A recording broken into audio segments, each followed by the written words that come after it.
nous avons fait le point avec la base, notamment les actes que nous avions posés.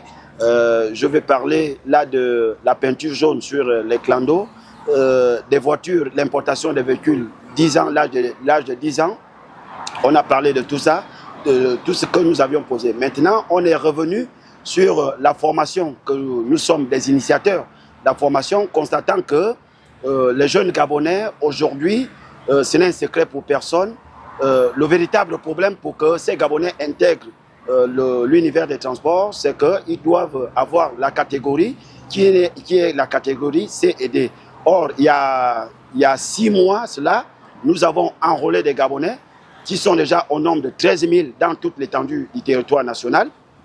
Nous avons, n'est-ce pas, parlé de ces Gabonais, de cette formation qui doit démarrer dans les tout prochains jours, malgré les perturbations du ministre des Transports. Disons, l'esprit du projet, c'est que tout Gabonais, on devait les attribuer, les véhicules, avec un salaire qui équivaut au SMIC, n'est-ce pas? Maintenant, ces Gabonais devaient travailler avec le salaire.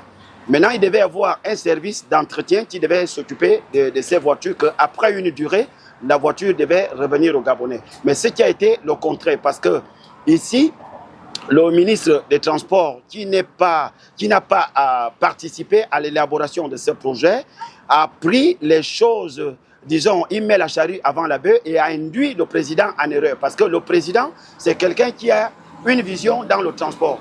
Bon, simplement, ce n'est sans langue de bois. Je pense que tous les Gabonais suivent le ministre des Transports. Je pense que ça me fait 35 ans que je suis au transport. Je pense que ce ministre, il doit s'estimer heureux. C'est une grâce que le président a choisie. Mais il n'est pas dans la vision du président. Nous demandons simplement que ce ministre parte de ce ministère parce qu'il ne maîtrise rien des transports. Et quand on ne maîtrise rien, on doit appeler les techniciens pour que les techniciens soient votre guide. Mais pratiquement, il fait à sa tête. Vous avez vu les taxis gars, il a pris les gens qui ont les permis B et l'assurance est à CD, ça veut dire qu'il s'oppose. Vous avez vu là, ici, un protocole avec nous, un protocole d'accord, où il a signé, il nie même sa propre signature et il représente le gouvernement. Mais vraiment, c'est pour nous, c'est vraiment honteux pour un ministre de la République, un membre du gouvernement qui va à contre-courant, qui s'oppose même, n'est-ce pas, à sa signature. Ce n'est un secret pour personne. Le Gabon n'a pas participé à mon départ au Maroc parce que je sors là d'une élection au niveau de Tanger au Maroc. Le Gabon n'a pas participé. Ils rendent un mauvais service même au président de la République parce que nous avons déposé une demande parce que c'est une invitation officielle.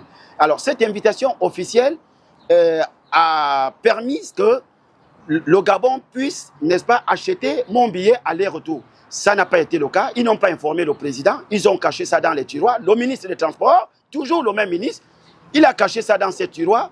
Mais malheureusement, je suis secrétaire général de la Fédération des Transports de la CAC. Donc, la communauté économique a payé mon billet aller-retour. Et à mon retour, j'ai été porteur d'un message des autorités marocaines qui veulent venir construire un centre de formation des métiers de poids lourds au Gabonais gratuitement avec leurs moyens. Avec leurs moyens, ils veulent venir construire ce centre de formation de poids lourds et puis installer les maisons de contrôle technique. Parce que ici, ça se fait maintenant par complaisance. Donc, je suis porteur de ces messages. Jusqu'à aujourd'hui, le ministre ne veut pas me recevoir pour que je lui donne la restitution. Je donne des rapports que j'ai ramenés au Maroc. Il a bloqué son cabinet. Est-ce que c'est un secret pour... Moi, je le dis haut et fort. Vous savez, quand tous les syndicats sont partis au niveau de la présidence, Fegasta, le secrétaire général que je suis, on ne m'a pas fait part. Quand ils sont partis chez le ministre des Transports, alors ils vont me dire, ceux qui sont partis, ils m'ont fait savoir que le ministre a donné des instructions que je ne dois pas prendre part là-bas, mais également, dans le protocole d'accord, il a été dit que le projet, c'est un concept CETERI, c'est un projet du président de la République. Alors le ministre me fait savoir que je dois enlever dans ces revendications, parce qu'il y avait les préalables. Le ministre a demandé que j'enlève ces préalables pour que j'aille régler ces préalables avec lui dans son cabinet. J'ai vu ça que c'était une corruption j'ai maintenu parce qu'on a 13 000 personnes. On a vu ça comme étant une corruption. Nous maintenons que ça soit toujours dans nos revendications. Et nous allons toujours revendiquer pour que cette formation, les Gabonais soient formés.